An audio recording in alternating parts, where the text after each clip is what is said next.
Mark, just want to ask you about Pitt's offense. Obviously, you're familiar with Todd Graham's offense, but what makes this offense in particular work and gives you the biggest challenge this week? You know, it's totally different than what the fans have seen at Pitt, what you would consider Pitt football.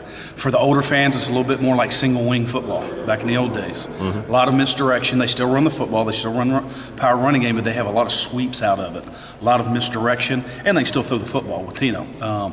So, you know, with those three phases, it provides different obstacles, if you will, because they can stretch you vertically, horizontally, and pound the football at you.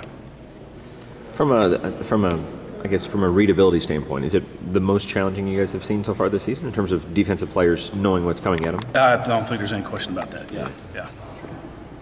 Coach, after the issues you had in the last game, is that something you think you guys to build on? They're all correctable. I mean, geez, it was, you know, you go back and look at the film. Those are all correctable. We'll be fine. We'll be fine.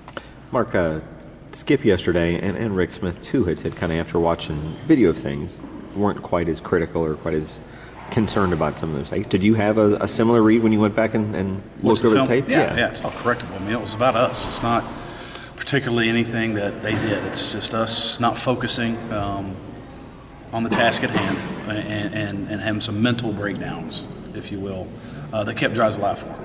So, what's some positive you did see from watching tapes? A bunch of positive, yeah. Kids were running, hitting.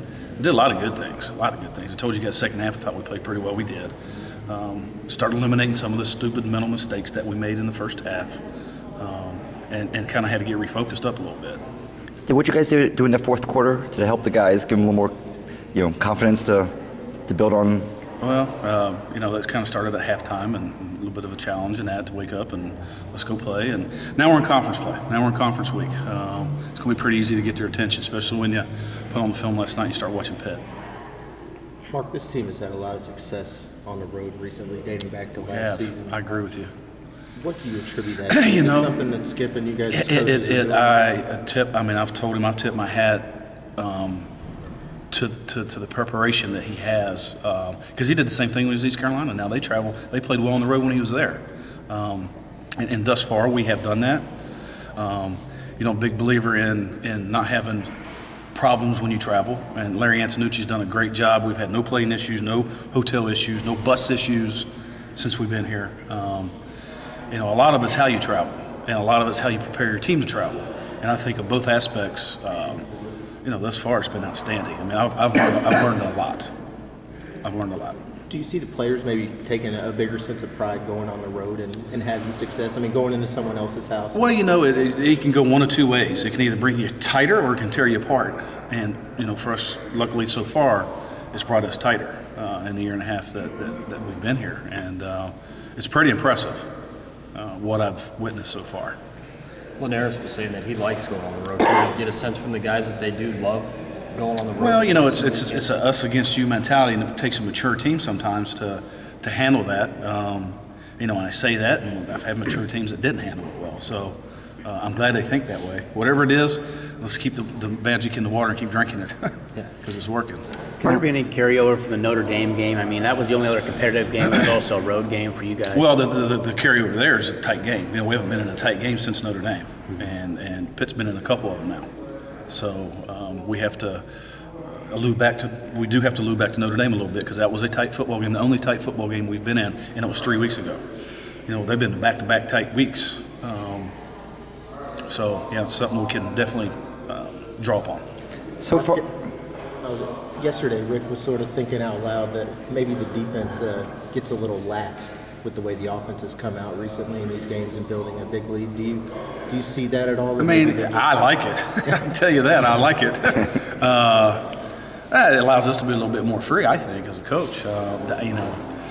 Do I sense that in the players? I really didn't, maybe until the first half of last week. But I haven't sensed it since then.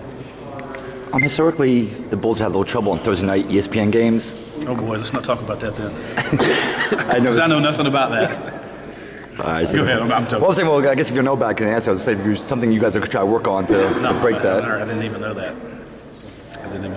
You guys went through a couple of them last year. Do you like the way you guys handled the short weeks and compacting everything to get ready? Who did we play? We played Cincinnati. Was that short week? West Virginia was a short week. West Virginia. Yeah, we did okay there. Who else was a short week? You had some Friday. I think those were your 2 Thursdays. Okay. Rutgers was a Wednesday. Rutgers was a Wednesday Yeah, after a bye. I was Yeah. good with the Rutgers. Well, we Yeah. played at Rutgers. Sure. So, It's not like you remember them by what day of the week. yeah, they no, were, I don't. It does force you to prepare. You know, you got to get prepared, and we did have to start early on these guys because of the short week. So you kind of got 2 game plans in your head at times, and that makes it a little difficult. You know. You didn't call one thing for, you didn't have many Pitt calls? You know, I don't think I against did. UTEP? I'm telling you, there was some rolling in there. I got to be honest, there was some roll. I don't think I did. No, I don't think so. Or you get the numbers crossed. You see one number for UTEP that's a number you got to watch out for Pitt. There's a lot of truth to that. What are the problems, Mark, for a short week that you primarily that you Well, just to deal get the with? looks. When you're going to face an offense like this, you like to get the looks because it's different than we've seen. So, it's going to have to be on the kids' part. Again, because I've seen it for 6 years now. They haven't. So for me to look at it, I've seen it for 6 years. To get them up to speed on all the motions and the shifts and the flashes in the backfield and hand the ball off on the power and all those kind of things. To get the kids the look, you don't have many practice opportunities. So we got to make each meeting our masterpiece. I mean, every time we sit down and watch film, we've challenged them, you got to make this meeting your masterpiece because you're getting a mental rep, but not a physical rep. There's the challenge. That's even more important with having missing last night due to weather. I would say. Yeah. But we did have a good mental night. So now we got to pick it up on the physical part of it today, tomorrow, and I'm pretty sure that Get something done. Coach is going to get us. We're going to have a chance to get a little something done on our feet Wednesday too before we take off. Is the Pitt offensive line going to give you the most trouble, you think, since Pitt. their offensive line? No, Ray Graham scares me. He scares me. He's pretty good. But then blocking for him, yeah, absolutely. But he's the cat that he's the one that makes it go. Any personnel changes you plan on making this week? Personal changes. You'll see. You're going to see a 3-man rotation at safety. You're going to see a 4-man rotation at end. You're going to see a 4-man rotation inside. You'll see no rotation at linebacker, and hopefully no rotation at corner. You're playing about that. That's good.